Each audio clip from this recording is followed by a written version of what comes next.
या बातमीपत्राचे प्रायोजक आहेत डॉक्टर स्मिथ व डॉक्टर श्रद्धा पवार यांचे सिद्धी स्किन हेअर कॉस्मेटिक क्लिनिक व लेझर सेंटर। आमच्याकडे सर्व त्वचा रोग, केसांच्या समस्या यावर योग्य निदान व उपचार केले जातील।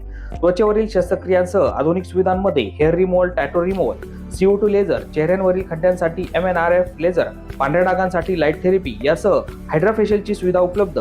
आमचा पत्ता सिद्धी स्किन क्लिनिक, पहिला मजला, उत्तमराव शिंदे पाटील प्लाझा, स्वामी समर्थ केंद्राजवळ, पारेगाव।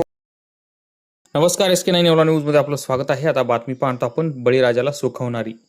गेल्या अनेक दिवसांच्या प्रतीक्षेनंतर येवला, नाशिक तसेच इतर भागांमध्ये मान्सूनच्या दमदार पावसानं आगमन केल्यामुळे बियाणे दुकानावर बियाणे खरेदीसाठी शेतकऱ्यांनी मोठी गर्दी केली आहे। गेल्या 15 ते 20 दिवसांपासून दमदार पावसाच्या प्रतीक्षेत असलेल्या शेतकऱ्यांना अखेर दिलासा मिळाला आहे। नाशिक जिल्ह्यासह राज्यातील अनेक भागांमध्ये समाधानकारक पाऊस सुरू झाल्यामुळे खरीप हंगामातील पेरणीच्या कामांना आता वेग येण्यास सुरुवात झाली आहे। येवला तालुक्यात देखील चांगल्या पावसानंतर शेतकरी मोठ्या प्रमाणात कृषी सेवा केंद्रांकडे वळाले असून बियाणे आणि खतांच्या खरेदीसाठी शेतकऱ्यांनी गर्दी केली आहे। पाऊस झाल्यानं शेतकऱ्यांमध्ये उत्साहाचे वातावरण असून पेरणीसाठी आवश्यक साहित्य खरेदीची लगबग सुरू झाली आहे। दरम्यान कृषी विभागानं शेतकऱ्यांना प्रमाणित व दर्जेदार बियाण्यासाठीच खरेदी करावं असं आवाहन केलं आहे। 100 मिलीमीटरपेक्षा जास्त पाऊस झाल्याशिवाय पेरणी करू नये असं आवाहन मुख्यमंत्री देवेंद्र फडणवीस यांनी देखील केलं आहे। येवला तालुक्यात विविध कृषी सेवा केंद्रावर सध्या शेतकऱ्यांची मोठी वर्दळ आपल्याला पाहायला मिळत आहे।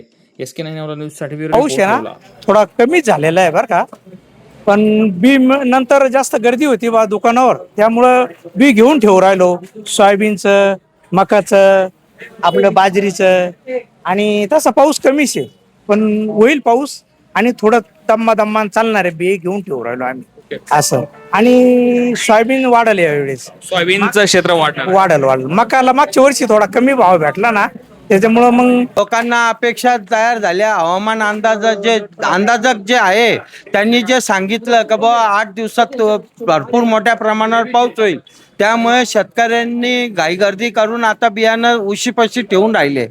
पाऊस पडल्यानंतर लगेच पेरण्या चालू होऊन जातील। गाडेकर, कोळगाव, येवला तालुका। बी काल पाऊस झाल्यामुळे मी बी भरण्याचा खरेदीसाठी आलोय, पण अजून म्हणावा असा पाऊस झाला नाही, पण आधीच बी घेऊन ठेवलं आहे।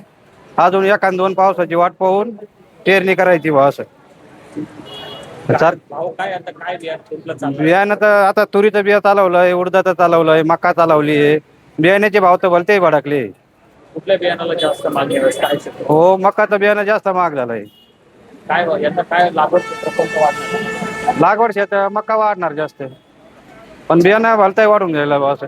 या बातमीपत्राचे प्रायोजक आहेत डॉक्टर साताळकर यांचा दातांचा दवाखाना, दंतरोग व मुखरोगावरील उपचार व निदानाचे एकमेव ठिकाण। Root canal, digital X-ray, smiling designing, वेडेवाकडे दात सरळ करणे, मशीनद्वारे दात साफ करणे, लहान मुलांच्या दातांवरील सर्व उपचार, आधुनिक सुविधा उपलब्ध। आजच भेट द्या। गाळा number 41, Ambedkar shopping centre, Vinchur road, शिवसृष्टीजवळ, येवला।